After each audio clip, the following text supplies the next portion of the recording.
দুই বড় এক ব্যক্তি দুইজন একটা বাচ্চা বালককে নিয়ে আসতেছে হেসরায়া টানতে টানতে আদালতে।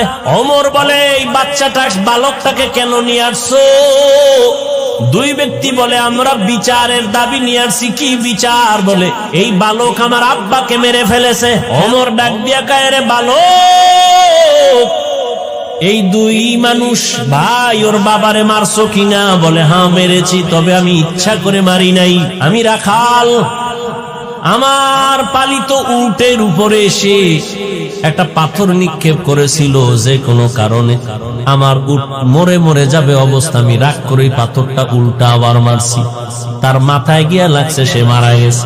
ওমর বললেন, এখন তোমার ফয়সালা হয়ে যাবে। কি হবে? তোমার গর্দান উড়ায় দিতে হবে, এটাই ফয়সালা। বালক কয়, আমারে 3 দিনের একটু সময় দেন, আমার একটা মনের আশা। বলে, কি? বলে, আমার এক ভাই আছে বাড়িতে, গোপন জায়গায় আমার কিছু সম্পদ আছে, আমার ভাই জানে না, আমি গিয়া সম্পদটা ভাইয়ের হাতে বুঝাইয়া এরপরে চলে আসবো। কয়দিন? 3 দিন। ভালো করে খেয়াল করেন, 3 দিন।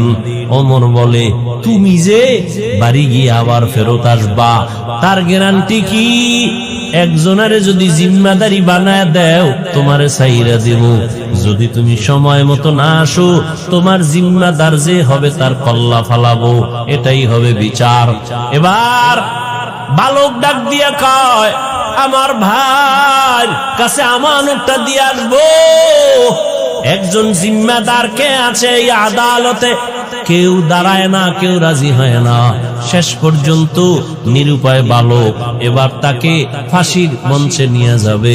হঠাৎ খলিফাতুল মুসলিমিনের পেছন থেকে একটা হাত উঁচু হয়ে গেল। কে হাত উঁচু করেছেন? রহমতের নবীর কলিজার এক সাহাবী আবু যর গিফারি রাদিয়াল্লাহু আনহু। ডাক দিয়া কয়, খলিফাতুল মুসলিমিন, এই বালকের ছেড়ে দেন, আমি জিম্মাদারি নিলাম। এবার আবু যর জিম্মাদার হয়ে গেলেন। 3 দিন পরে বালক আসবে, না আসলে আবু যরের কল্লা যাবে।